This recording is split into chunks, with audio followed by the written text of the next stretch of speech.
welcome to day 2 of the Christmas videos. Technically, this is a pre-recorded video because I am actually busy December 2nd, but you wouldn't know that. Well, you wouldn't know that because I just said it. Let's just talk about Bernard and the Genie. A rough start this year for Bernard Bottle. Fired bottle, I suck ye. But help is at hand in the shape of a 2,000-year-old wild genie. The real skill, of course, is in the landing.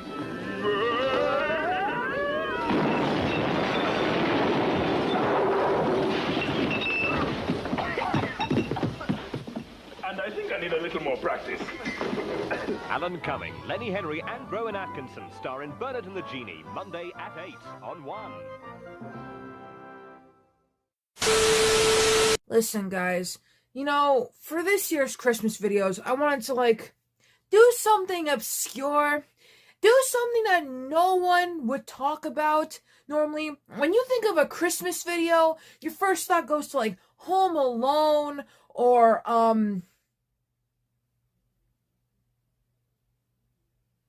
any other Christmas movie. And also the Hallmark Christmas ones that come every year. Last year I did talk about Hallmark in the 3 Men and a Baby knockoff they did. That was a good one, I think. Technically, I will be talking about them this year again with some movies that I feel like no one talks about, because I love doing that. But yeah, we're talking about Bernard and the Genie. So, this movie is a 1991 British fantasy comedy drama TV movie directed by Paul Weiland and written by Richard Curtis. It was co-produced by Attaboy and Talkback for BBC Television, and it was first shown on BBC One on December 23rd, 1991, with a single BBC repeat on December 19th of 1983. It is a comic fantasy. It takes its inspiration from a story called The Book of 1001 Nights, which is a compilation, or not a compilation, a collection of Middle Eastern folk tales. So, in case you want to know about that. And of course, the movie stars Alan Cumming. Alan Cumming plays an art dealer who is he's not having a good day, So, they actually remade this movie, but we're gonna get into that later.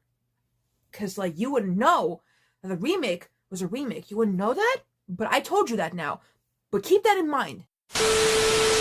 So many British people, but the guy who plays Mr. Bean.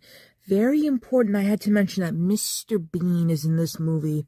Typically, when I talk about movies, I like to show the footage while reading, but because this is from the BBC, I don't want to be I don't want to cause problems, so we're just gonna have to deal with what we have, and what we have is, stuff. So, writer Richard Curtis was inspired to write the movie out of a desire for something cheerful following a viewing of an Agatha Christie adaptation which left him and his family feeling miserable.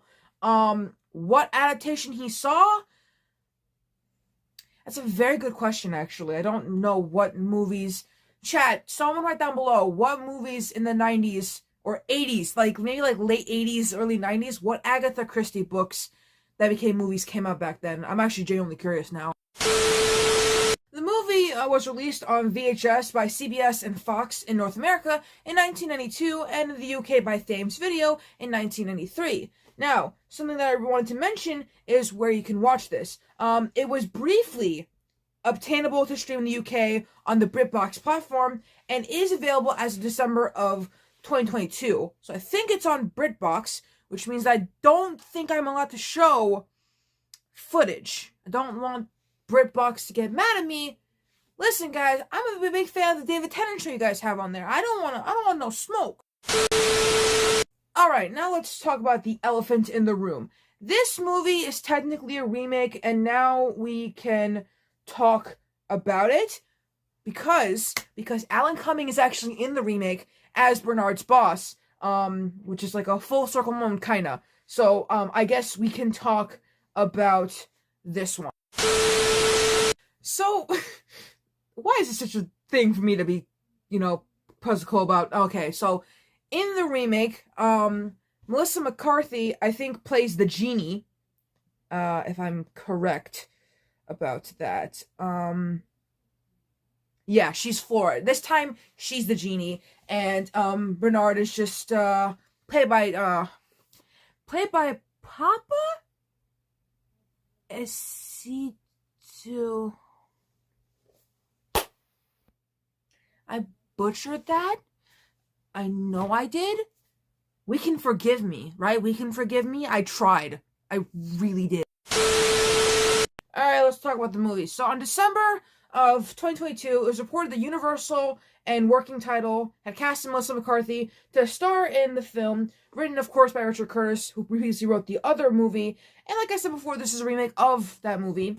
And Alan Cumming, it plays Bernard's boss in the movie, because he was Bernard originally. And the movie was released on Peacock because it's a Peacock movie.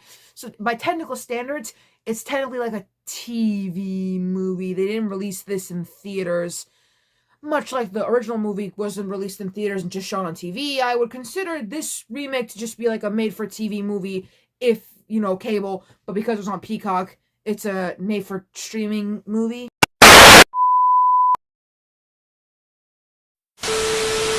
Based on the reviews I keep seeing, apparently it's got a 32% rating, first of all, which is like, okay. They didn't give a rating for the OG movie, so I don't really know. What I keep seeing is that it would have been good, but like Melissa McCarthy deserved better. I guess she couldn't, you know, I don't know. Someone said, to be fair, the film, directed by Sam Boyd, has its amusing moments, thanks to Curtis's well-honed comic instincts. And Papa nicely underplays as Bernard, going for more emotion than cheap laughs, and McCarthy's such a warm, engaging presence that you'll search your home for any old-looking bottle that might contain a similarly helpful genie. And that's kind of all there is to say about it. Two birds, one stone. I talk about the remake and the original movie. I didn't think I was going to talk about the remake in this video, but, you know, what's done is done, I guess.